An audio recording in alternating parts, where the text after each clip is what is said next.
Well, welcome and good afternoon, everyone.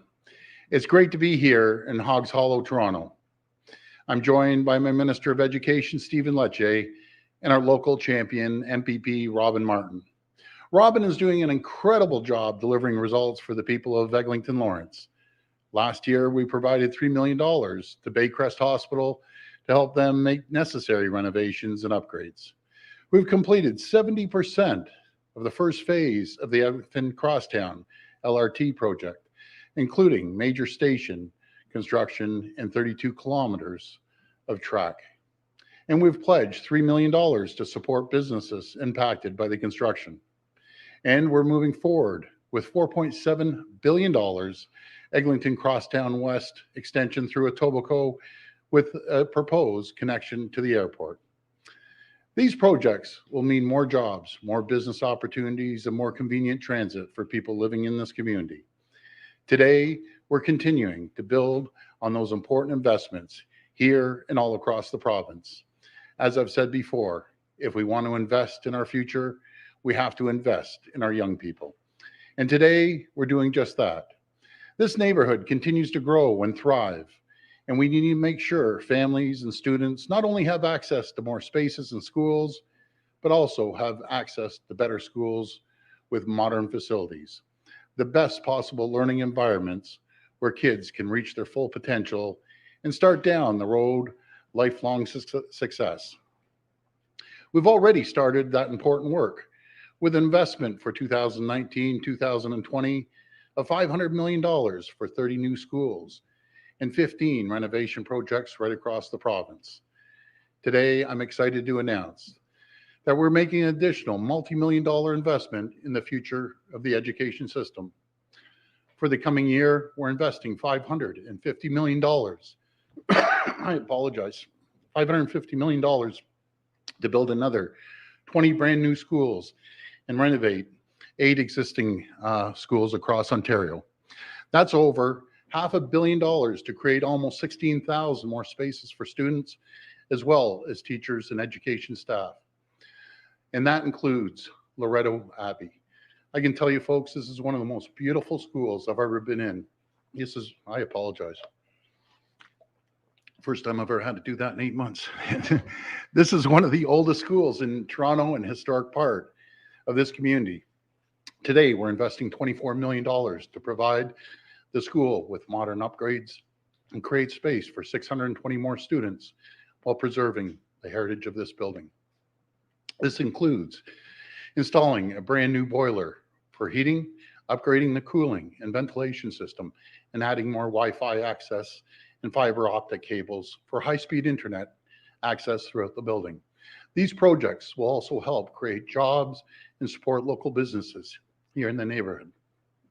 All of these investments are part of this investment of $12 billion. Oh boy, I got something tickling in my throat. I really apologize, folks. To invest $12 billion over 10 years to build or expand critical school infrastructure, critical projects like our new addition to McKee Public School, Dodgson Middle School, right here in Ontario, and the new Baycrest childcare spaces for the Toronto Catholic District School Board. Loretto Abbey, like most schools across the province, is the heart of the community. And I have to thank all the teachers, staff, and parents in the Toronto Catholic School Board and the Toronto District School Board, and all of the school boards, teachers, staff, and parents across the province for everything you're doing day in and day out to keep our kids safe and ensure they can keep learning during these extraordinary times. We will continue to be there for our students, for our teachers, and for our school boards, both today and for years to come. Thank you, and God bless the people of Ontario. I'll hand it over to Minister Lecce.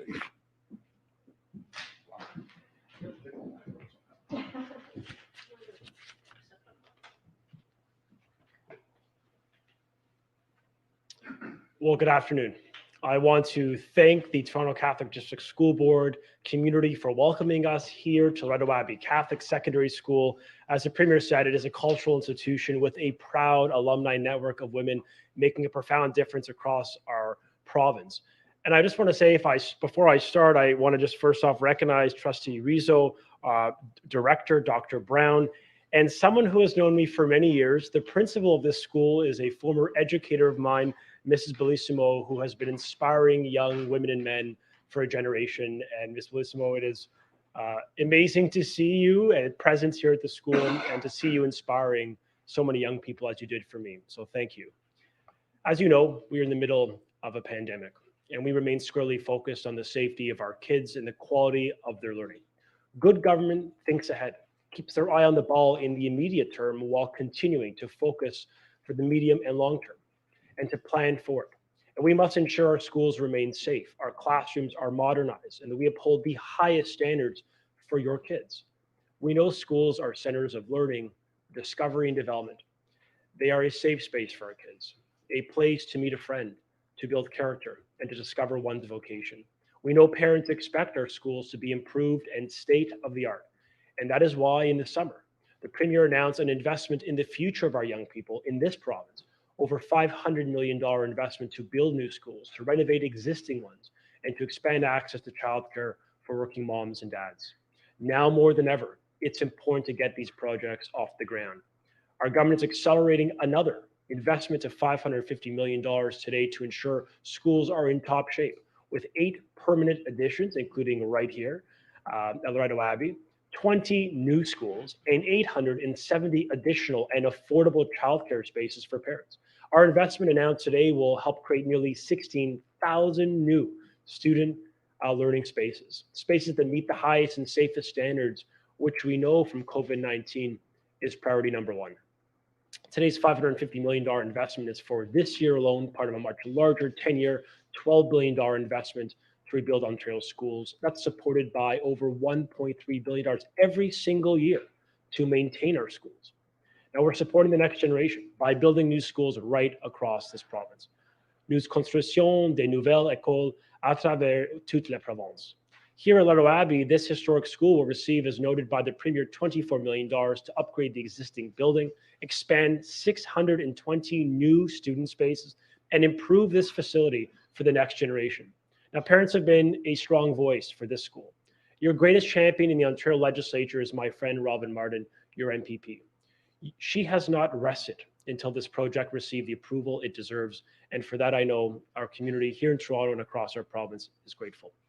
We have more work to do, but I'm proud that throughout this pandemic, our Premier has now twice announced nearly $1 billion in investment to ensure our schools are modern, state-of-the-art, with the technology and internet, and that have more childcare spaces available to more working people.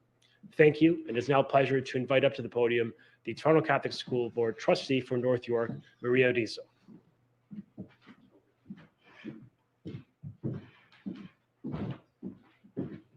Good afternoon, everyone. I am blessed to be here with all of you today representing the Toronto Catholic District School Board. My name is Maria Rizzo, and I am the proud trustee for the Loretto Abbey School community. A very warm welcome to Premier Ford, Minister of Education Stephen Lecce, MPP for Eglinton Lawrence Robin Martin, our new Director of Education Dr. Brendan Brown, Superintendent Christina Fernandez, and of course, the great principal of Loretto Abbey, Principal Bellissimo. Everyone has a story to tell, and today I have a story to tell. In 1927, the Loretto sisters founded this school. Despite its age and need for modernization, Loretto Abbey has attracted young women from across the city for more than 93 years. This building exemplifies exquisite charm. But like most stories go, it is not always what it seems from the outside. No one except the staff and students know the deep, dark secrets that lie behind the surface. I'm about to share some of them with you. Did you know that there is a water stream or a river flowing underneath the school that creates mold? And did you know that Loretto Abbey students and staff endure heat waves and frost bites depending on the day? And it could be summer, it could be winter, we never know, in every classroom. And did you know that the boiler is on its last legs and about to blow any day. Those are just some of the problems that are exemplified in this particular school and have existed for many years. Yet to know Loretto Abbey is to love it. But the thousands, just ask the thousands of women, of young women who have graduated from this school for almost a century. As one put it, Loretto Abbey is magical. And indeed it is. So one day in the year 2020, during a pandemic, 3 champions with magical powers descended from Queen's Park. They waved their magic wands and miraculously made all the wishes and dreams of staff and students come true. Not a minute too soon for Loretto Abbey. It is in desperate need of repair and upgrading. Honorable Premier, Honorable Minister, I am very appreciative that you chose this school for your visit today. I am truly pleased the province is continuing to invest in better buildings for students, and I hope to see you perform your magic on many other school communities in the future. Thank you for your presence here today. I salute you as we celebrate the storied past, the distinguished present, and bright future of Loretto Abbey. Stay safe, and may God's light shine on you always. And I'd like to invite MPP Robert Martin from Eglinton Lawrence to the podium. Thank you, Trustee Rizzo. And I want to welcome, of course, Premier Ford and Minister Lecce to Eglinton Lawrence and thank them so much for making such an important announcement here this afternoon at Loretto Abbey Catholic Secondary School. To say that Loretto Abbey is an institution in this community is an understatement. Founded in 1847 and located in this current building since 1927, it is one of the oldest educational institutions in the city of Toronto. And we're very lucky to have it here in Eglinton Lawrence. We're lucky also to live in such a vibrant and growing city, but there's no denying that the growth has posed some challenges for our local schools. And as MPP for the area, a top priority for me has been advocating to ensure our school infrastructure continues to keep pace with the demands of parents and the needs of students in a rapidly growing community. And that's why I am so thrilled that the Toronto Catholic District School Board will receive $24 million from the Capital Priorities Program to create 620 new student spaces at Loretto Abbey through upgrades to existing building infrastructure. Once completed, 620 more students will have access to modern, state-of-the-art school facilities here in this beautiful historic building and in their own neighborhood, and all while preserving the heritage and history of this storied building. So I want to thank the Premier and the Minister of Education for their continued leadership on the education file, and I look forward to many, many great things to come. Thank you so much. Great. We'll go to the phone line. Oh, Thanks so much, Robin. And again, folks, I apologize. My first time in 8 months, I had a little tickle in my throat, a little choking fit there. But I'm feeling pretty good, so we're good to go. We'll take the first question. first question, please. Your first question comes from Laura Stone with the Globe and Mail. Please go ahead. Hi, Laura. Oh, geez. Hi, Premier. I'm not used to going first. This is great. I wanted to ask you about dance studios. Yes. We've heard from a lot of small fitness studios who say they're disappointed that dance studios are allowed to reopen, but not them. And they're accusing your government of picking winners and losers in this by literally singling out classes such as Zumba, saying they're not allowed, but dance is allowed. So can you respond to this and explain what was the rush to reopen these dance studios but not allow others? I understand the boutique fitness areas and how it was explained to me is very, very simple. These groups are coming in, different groups into the boutique fitness areas compared to a dance studio that's there for teaching and showing the kids. And they have a cohort, if you want to call it that, compared to the fitness studios. But don't get me wrong, we're looking into those boutique fitness centers. And then the next question, as we move forward, will be, how about the other fitness centers? And then another, and it just keeps going and going and going, comparing back and forth. I don't think you can compare the dance studios with certain students over and over again to fitness areas. Not I don't want to knock the fitness folks, because I spoke passionately last week about a small boutique fitness area that I'm going to visit in south of Etobicoke. So I'm doing everything I can to make sure that we get these places opened up as quickly as possible. So we'll be reviewing that as well. Follow up? Thank you. And just on the mask issue, we saw what happened at the spinning studio in Hamilton with the outbreak there, and they were following the rules, they said, including physical distancing, but they weren't requiring masks. And now dance classes aren't requiring masks. So did you not learn anything from that outbreak? And why wouldn't you have required masks in these dance classes in these hot spot areas?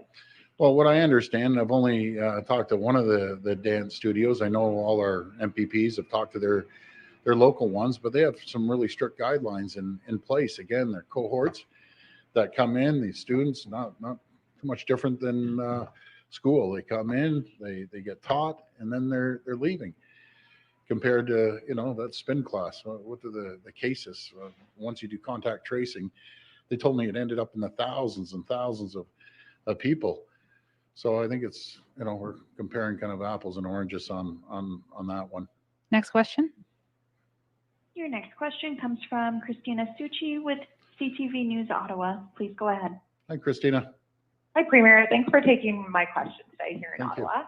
I want to just revisit the conflicting message on trick-or-treating between certain levels of government. I know you don't want to be the bad guy in this, but Dr. Tam said it was okay, and now we're hearing from some infectious disease experts that it's about as low risk as it can get.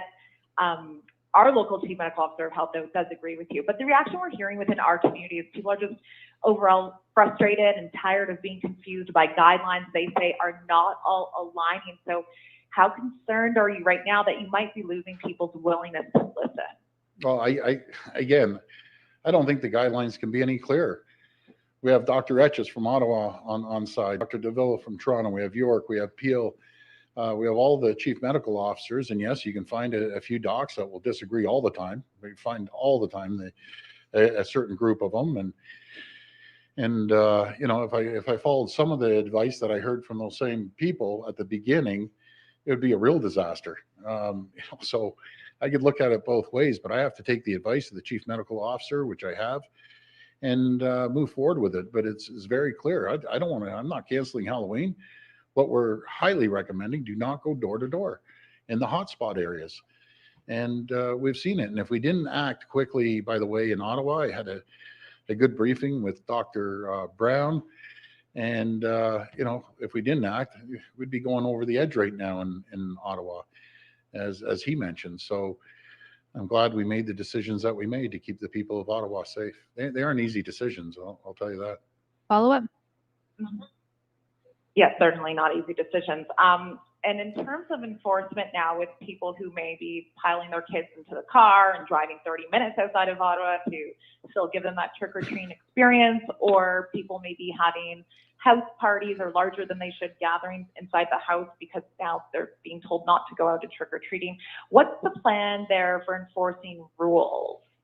Well, right from the get-go, and it's a good question. Right from the get-go, the enforcement is trusting the people of Ontario that we've been trusting ever since the beginning of this pandemic, that have been the vast majority of people are listening and going by the guidelines and protocols that we've set out. If you want to load your whole bunch of kids in the car and drive 30 miles or whatever, we don't have enough police. We can't be checking every single car. We can't be checking every single area. If someone has a house party, well, they're being reckless and they're being careless.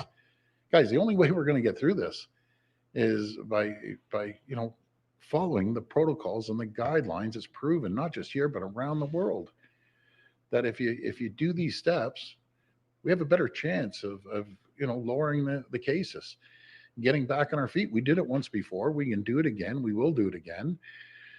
But I understand, people, as I said the other day, people are on edge. I get it.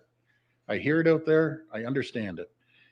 But again, we have to go with the health advice that is given to us and make a decision based on the advice we're getting from the docs. Next question. Your next question comes from Rob Benzie with the Toronto Star. Please go ahead. Hi, Rob. How you doing? Hi, Premier. I wanted to ask you about the surprising theme in the legislature this morning when you guys used a friendly conservative question so that you could rise in the House and pay tribute to Kathleen Wynne. What was the thinking behind that, and why now? And I just wondered if you could Sure. expand on some of your comments. Yeah, not a problem at all. Thanks for the question, Rob. Kathleen Wynne announced that she wasn't going to be running again. And I differentiate between politics and the person. Kathleen Wynne is a very nice person. She was never, ever once, ever nasty to me. People ask me how she is. She's a very, very kind person.